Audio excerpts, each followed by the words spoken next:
আবারও ভয়াবহ বন্যার কবলে ফেনী। চারিদিকে শুধুই অথই পানি। ভারত থেকে নেমে আসা উজানের ঢল ও ভারী বর্ষণে বিপদসীমা ছাড়িয়ে লোকালয়ে ঢুকছে পানি। ভেঙে গেছে বন্যা নিয়ন্ত্রণ বাঁধ, তলিয়ে গেছে রাস্তাঘাট, ঘরবাড়ি। বন্ধ রয়েছে বিদ্যুৎ সরবরাহ, দুর্ভোগে স্থানীয়রা। ফেনী পানি উন্নয়ন বোর্ডের দেওয়া তথ্য মতে মুহুরী, কহুয়া ও সিলোনিয়া নদীর বন্যা নিয়ন্ত্রণ বাঁধের ২১টি স্থানে ভাঙন দেখা দিয়েছে। সীমান্ত ঘেঁষা ফুলগাজী, পরশুরাম ও ছাগলনাইয়া এলাকার নিম্নাঞ্চল প্লাবিত হয়েছে।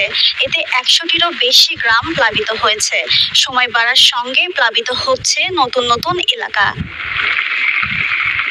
ফেনীর বিদ্যুৎ বিতরণ বিভাগ ও পল্লী বিদ্যুৎ সমিতির তথ্য মতে ২ উপজেলার কিছু এলাকায় বৈদ্যুতিক মিটার এবং সাবস্টেশন পানিতে তলিয়ে গেছে। দুর্ঘটনা এড়াতে প্রায় ৩১,২০০ গ্রাহকের বিদ্যুৎ সংযোগ বন্ধ রেখেছে পল্লী বিদ্যুৎ কর্তৃপক্ষ। এছাড়াও বিভিন্ন এলাকায় মোবাইল নেটওয়ার্ক বন্ধ থাকায় যোগাযোগ বিচ্ছিন্ন হয়ে বিপাকে পড়েছেন বানভাসীরা। ফুলগাজীর বাসিন্দারা জানান, নদীতে পানি কমলেও ভাঙন স্থান দিয়ে তীব্র স্রোতে লোকালয়ে পানি প্রবেশ করছে। গলা সমান পানিতে বের হয়ে অন্যত্র আশ্রয় নিয়েছেন অনেকে। বিদ্যুৎ ও মোবাইল নেটওয়ার্ক না থাকায় আরো বেশি বিপাকে পড়তে হচ্ছে। তাদের অভিযোগ, বাড়িতে পানিবন্দী থাকলেও কোনো ধরনের খাবার বা প্রশাসনিক সহায়তা পাননি। আবহাওয়া অধিদপ্তর বলছে, জেলায় টানা ৩ দিন ধরে মাঝারি ও ভারী বৃষ্টিপাত হচ্ছে।